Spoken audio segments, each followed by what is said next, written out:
We're here with Congresswoman Robin Kelly and many people from the community to let the people of Illinois know that we're strong and we're going to support a very important law. It's called the Illinois Public Safety Act. It's designed to ban assault weapons in our state, put a limit on high-capacity ammunition magazines, and enhance background checks for those who want guns. It is very, very important during this time of a violence epidemic where a very special Illinoisan lost her life about a block away from here, a wonderful woman, Tanya Gunn, the mother of Destiny, and the daughter of a very special person who taught early childhood in this area, as well as a cousin and friend of Annette Scott. We, the family of Illinois, stand with the Gunn family and all the other families that have been afflicted by violence in our state. And it's very important we understand that part of fighting against the violence is to put a ban on assault weapons. Assault weapons have been used over and over again to kill people. We've got to put an end to that.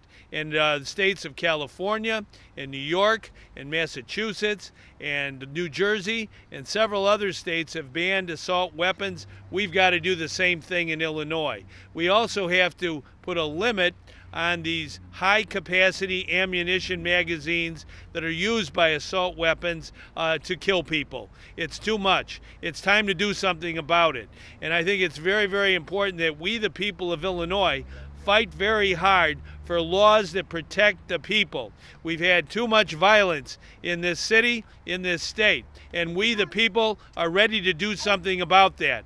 And this particular law that's being sponsored by Senator Dan Katowski, called the Public Safety Act, gives the people of Illinois a chance to be for something that will make a difference for the everyday families of our state who want to be protected in their neighborhood. On this block, Tanya Gunn went to a barbecue last Sunday. She was with her friend for life, Annette Scott.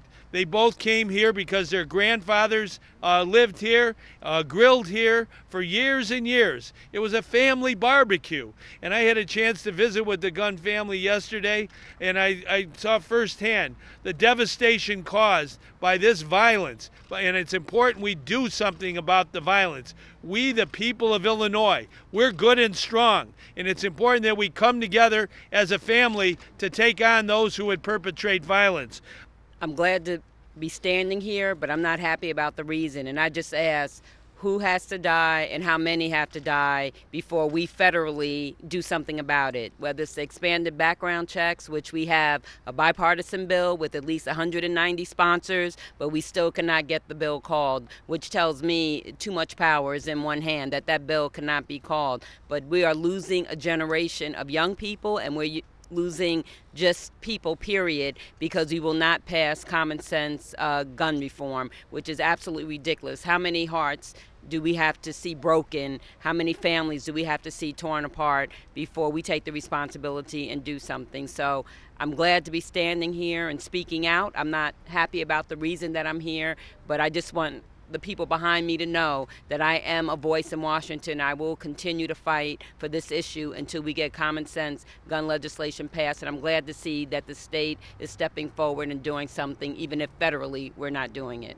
Tanya Gunn loves sports. I learned that from her family yesterday. She loved to participate along with her daughter in many very different kinds of sports, whether it's volleyball or basketball or football. She was a great person. She worked at the University of Chicago. She did her job. She loved people. She loved the opportunity to have a 4th of July weekend barbecue and come together with family. That's as American as it gets. We cannot have anyone put in jeopardy when they're celebrating the independence of our country. That's why public safety has to come first. I'd like to ask Tanya's mother if you come forward a minute or two and just say a little word or two about Tanya. Her wake will be this Tuesday afternoon, funeral on Wednesday. But talk about from the day she was born and growing up, and along with Annette, her friend, say something good about a wonderful person.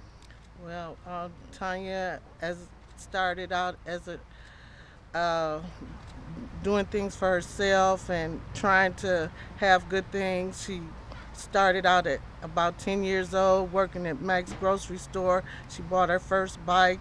She learned how to play guitar at 2, and she played other instruments.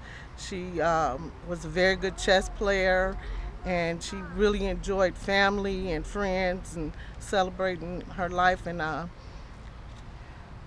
It's pretty hard. I'm gonna miss her, and she was very respectful. I depended on her to help me with making decisions and taking me places and going and doing things. A special human being. And Annette, if you could come forward and maybe say a word or two about your friend for a lifetime. Cousin, okay. Cousin and friend, okay. Annette, say something about you growing up with Tanya. Basically, we grew up as a close family, so Tanya and I were the same age, and we went to school together from Head Start on, and her mom was our Head Start teacher, and we graduated from 8th grade and high school together, and she'll be missed dearly, and I just want justice to be served, especially, I mean, for all of us, but for her daughter. She adored her daughter. Her daughter was her world, and you know, the way she raised her was the same way I saw her mother bring her up, and I was fortunate enough to be a part of that because she's my cousin, and she'll be missed. Okay, thank you.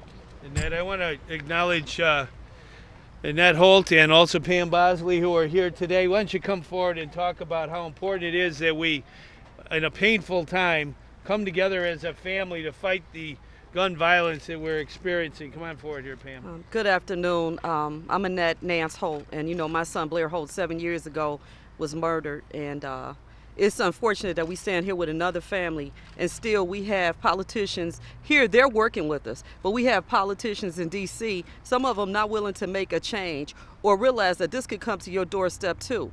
These are all good people. These are not gangbangers that are being killed in this community. We have to enact some gun legislation that's going to protect the citizens here in the States. We're worried about foreign countries. This is like being in a war zone. This is not the first young person to be killed over here. I worked in a firehouse not far from here, and we responded many times to people being shot and killed over here. I mean, it's ridiculous that we as taxpayers cannot live in a safe society and feel like our children can play, we can have barbecues or go to church or go to school or ride the bus. We have to do something different. We just have to. Thank you. Annette and Pam, say a few words as well. Pam Bosley. I'm Pam Bosley. My son was murdered too, not too far from him, on 115th in Halstead. So I'm here with you because my case is unsolved, and and their case is unsolved.